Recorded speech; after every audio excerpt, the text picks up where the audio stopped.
Bonjour à tous, j'espère que vous allez bien. Je suis Jacques Tranchant de JTR Conseil et dans cette série de vidéos, je vais vous parler d'immobilier, de vente et de commerce.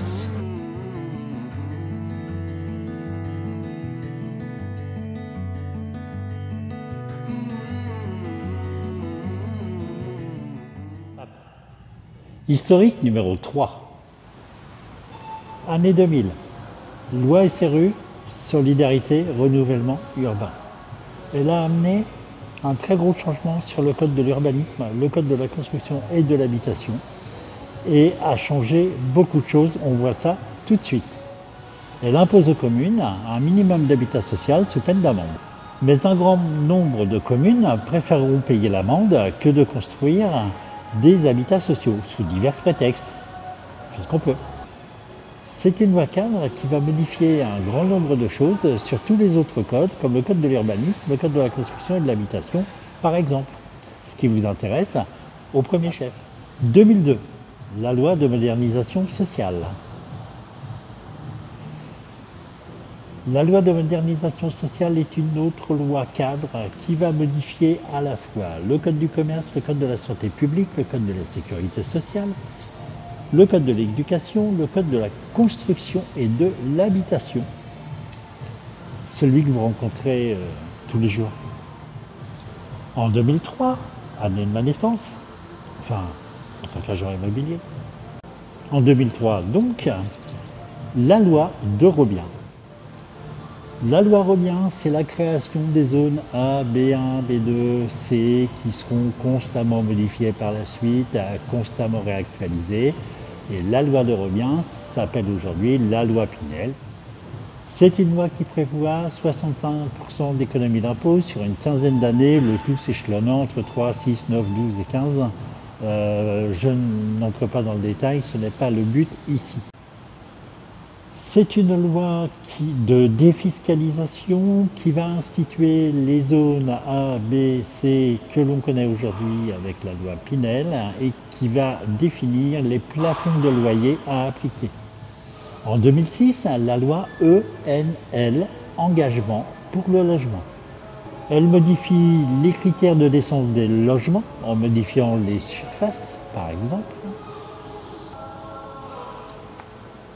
Elle impacte directement les dossiers de location, elle facilite l'accès à la propriété, elle oblige les communes à adopter un plan local de l'habitat. Toujours en 2006, la loi Borloo. C'est un autre dispositif défiscalisant qui va s'appuyer sur les zones précédemment créées par la loi Robien, les zones A, B, C, que l'on connaît toujours aujourd'hui.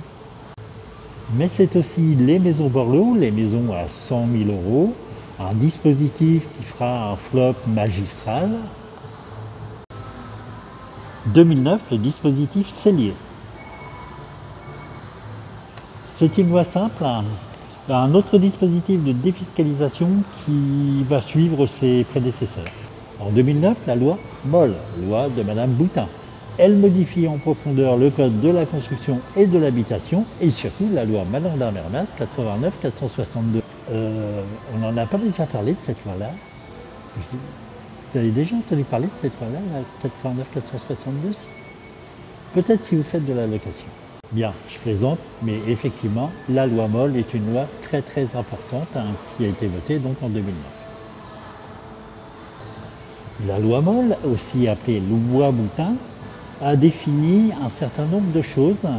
Les quittances de loyer gratuites, elle modifie la notion de surface habitable dans les contrats de location. Elle oblige à la restitution du dépôt de garantie en cas de changement de propriétaire et elle modifie les diagnostics et renforce la loi Carrez, notamment par les mesures de surface. Ah, j'oubliais, Moll, ça veut dire quoi ? Mobilisation pour le logement et la lutte contre l'exclusion. En 2010, la loi Lagarde. La loi Lagarde protège les emprunteurs en matière de crédit à la consommation et surtout elle libère l'assurance du crédit immobilier. Il n'est plus possible pour une banque de vous imposer son assurance à elle. Viendront ensuite d'autres lois cadres comme la loi Allure et la loi Elan qui modifieront elles aussi les codes de la construction et de l'habitation et un certain nombre de codes.